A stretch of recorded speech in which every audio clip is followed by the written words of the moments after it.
Yeah.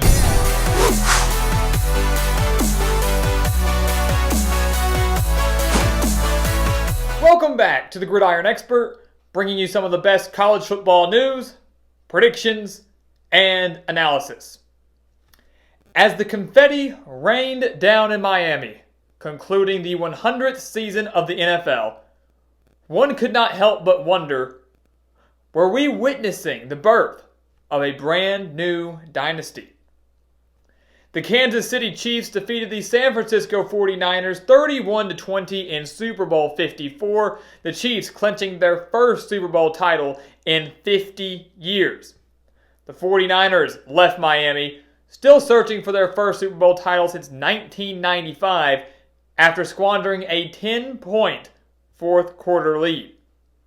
And that's where we will begin this Super Bowl 54 recap. If you watched our Super Bowl 54 prediction video, you heard us say that we thought the game would start relatively slow. We thought you got a lot of new players in a game like this, a lot of young players in a game like this, on the biggest stage in all of sports. We expected a slow start, the two teams to start feeling each other out, and that's exactly what happened, as the score was just 7-3 at the end of the first quarter. The two teams went into halftime, tied at 10. Only the fourth time ever in Super Bowl history that the two teams were tied entering the half. So once again, we were expecting a big game from the start, a close game from the start, and that's exactly what we were shaping up to have going into halftime, right before Shakira and J-Lo took the stage. But when the two teams emerged from the locker rooms, it was all 49ers for the entire third quarter. The defense, the number one defense in the NFL, showed up like we thought they would. Robert Saleh had his team ready to go. And in the third quarter, the 49ers scored the only 10 points, taking a 20-10 lead with 2:35 left in the third quarter, capped off by Raheem Mostert's 1-yard touchdown run. So a 10-10 game turned into a 20-10 advantage for the 49ers. They were pressuring Patrick Mahomes. They were forcing 3-and-outs. They were getting turnovers, and it looked like the 49ers might just run away with this game, largely due in part, once again, to that number one defense in the NFL, as we all knew and as we all kind of expected in a game like this. So you fast forward to the fourth quarter, early fourth quarter, you look at this game, the Chiefs get all the way down to the San Francisco 23-yard line. This was 11:57 left in the entire game. And this drive right here felt like a must-score drive for Kansas City. You know, you're already 3 minutes into the fourth quarter. You're on the 23-yard line, even if you just come away with a field goal. Harrison Butker, one of the most reliable kickers in the game today, you're still within one possession. But down 10, you had to get some points on the board. And Patrick Mahomes, who at times in this game was a little sporadic, had some beautiful throws, but also had some uncharacteristic ones, missing some receivers left and right, both wide open and even in some decent coverage. That's not characteristic of Patrick Mahomes. And on a play like this, he threw the ball just slightly behind Tyreek Hill, who tipped it and then was intercepted.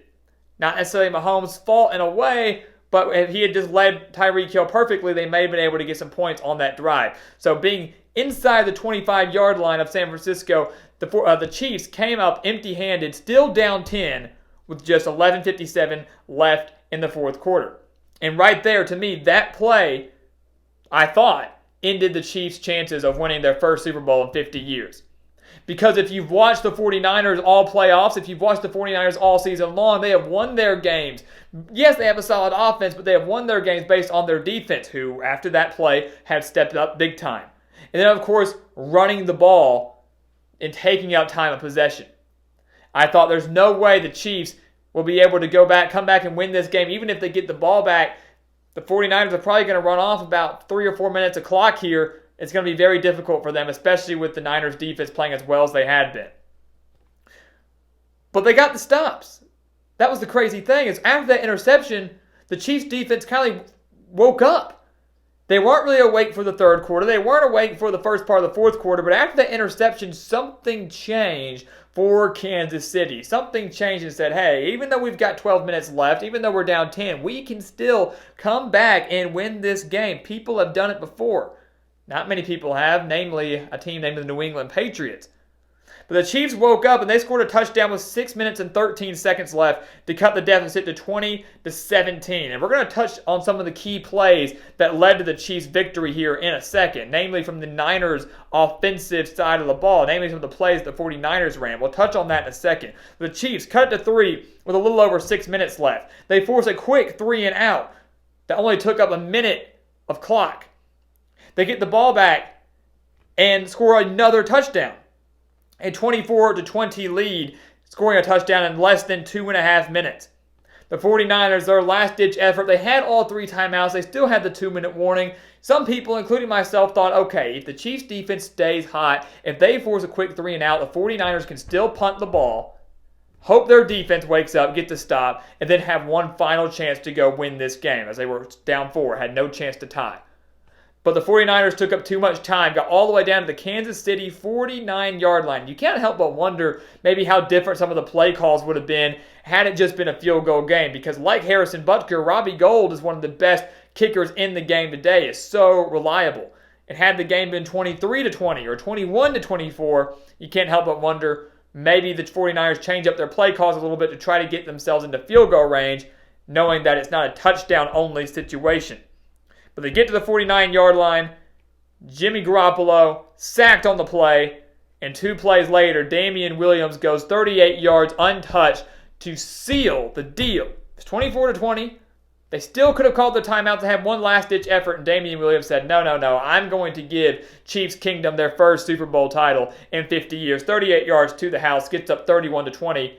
And then, as it should have ended, the Chiefs get one last interception and a final last-ditch effort off of Jimmy Garoppolo, who finished the day with 219 yards, 1 touchdown, and 2 interceptions. So yet another lackluster performance from a guy that learned under Tom Brady for many, many years in Foxborough with New England. A guy that coming into this game, I believe, was just 21-5 with the San Francisco 49ers as a starter.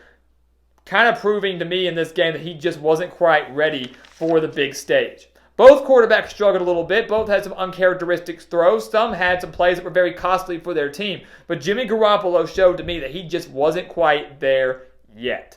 He just wasn't quite there yet. And you look at this game too, guys. We mentioned we were going to talk about some key plays that kind of led to the demise of the 49ers that blew that 10-point lead and kind of the rise of the Chiefs that led to their victory in Super Bowl 54. And you can't help but just look at just some bad mojo from Kyle Shanahan. I'm sure he was having some deja vu from his time as offensive coordinator with the Atlanta Falcons, because as we all know, Kyle Shanahan during his time with Atlanta was the offensive coordinator when his team blew a 28-3 lead versus the Patriots in Super Bowl 51. And the Falcons were criticized after that game for the poor play calls on offense, because if the Falcons had just run the ball, they could have taken so much time off of the clock, and many would have wondered, would the Patriots have been able to come back and win that game? Remember, one of the biggest moments in Super Bowl 51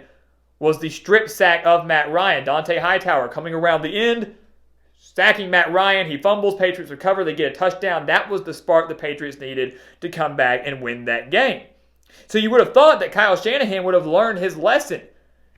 When we're up double digits, when we're up big, we don't have to keep playing aggressive. We can get a little more conservative here and try to waste as much clock as possible. Yes, you want to have some long sustaining drives, but they don't always have to come away with points. So look at this game here, Super Bowl 54, just a couple of years later, 3 years later. He's holding a double-digit lead once again in the Super Bowl, this time as a head coach.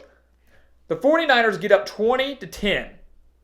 After they got up by 10 points, they ran just 8 offensive plays the rest of the game before Kansas City took the lead. So between the time they got up 10 and the time they fell 24-20, they ran just 8 offensive plays. Here's the problem with that. While the Chiefs' defense stepped up big time, I'm not taking anything away from Kansas City. 5 of the 8 plays from San Francisco were passing plays. Keep in mind that the 49ers did have a guy named Raheem Mostert who scorched the Green Bay Packers in the NFC Championship game for over 200 yards and 4 touchdowns. And while neither team was having much success on the ground over the first 3 quarters of the game, you can't help but wonder him or Tevin Coleman was due to break out a big one at some point for the 49ers offense. So 5 plays of those 8 between the time they took a 10-point lead to the time they fell down by 4 were passing plays.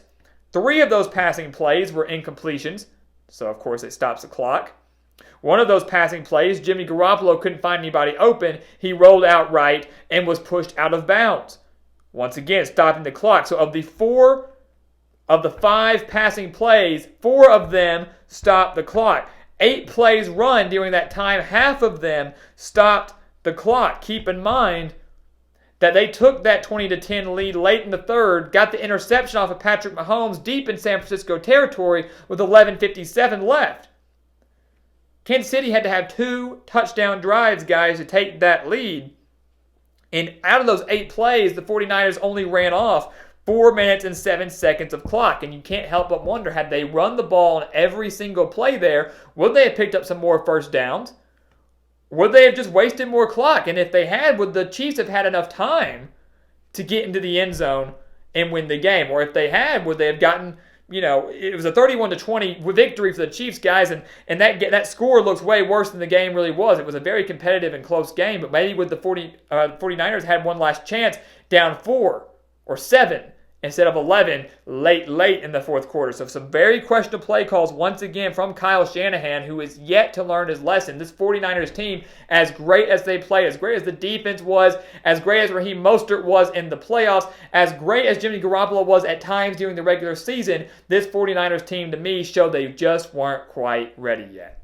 Jimmy Garoppolo wasn't quite ready yet, and Kyle Shanahan has to learn his lesson. He didn't learn it in Super Bowl 51. He hasn't learned it by Super Bowl 54. The question is, when will he learn? So a major reason there why the Chiefs were able to take that 24-20 lead and capture the Super Bowl title.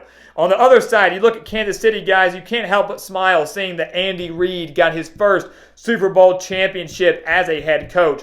And listen to these numbers, guys. It's unbelievable. They won the Super Bowl on February 2nd, 2020, and his second Super Bowl appearance. Remember, he made one with the Philadelphia Eagles back in 2005. This win in Super Bowl 54 was his 222nd win.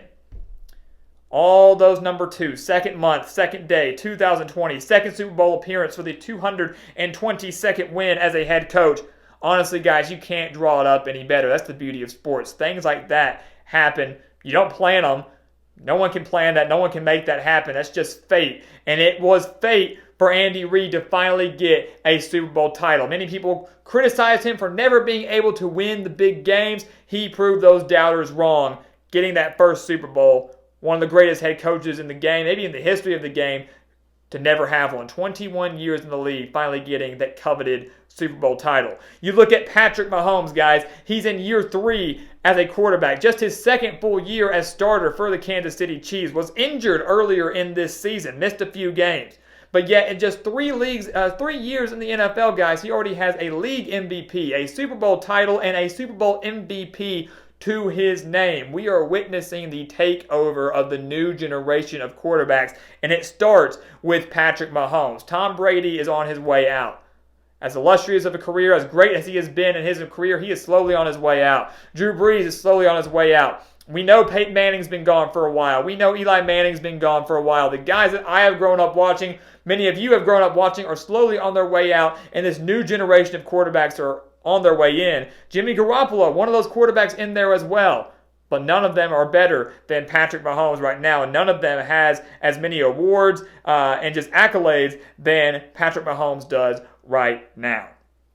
So, guys, this Super Bowl 54, first off, was better than it was last year. 13-3 in favor of the Patriots, one of the most boring Super Bowls we've ever witnessed.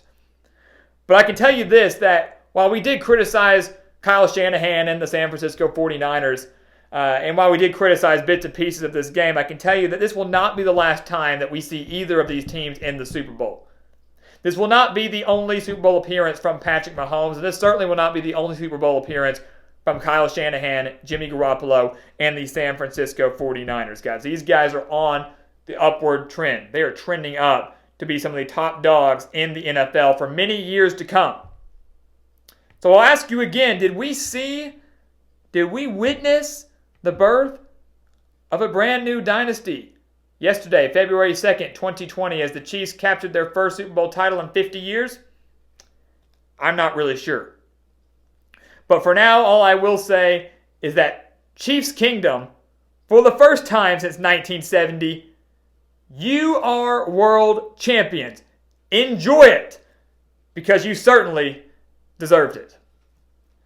So guys, thank you so much for watching us here at the Gridiron Expert. Make sure to like this video and check out everything we have for you in the description below. We have plenty of more content coming your way in the following weeks. While the NFL may be over, while the college football season may be over, we've got so much more content coming at you the next few weeks and the next few months, leading us all the way until prediction season, and then the cycle just starts all over again. So check out everything down in the description and make sure to hit that subscribe button so you don't miss any other extra content we have coming your way. And once again, as always, thank you for watching. Please continue to like, comment, and subscribe, and we'll see you next time on the Gridiron Expert.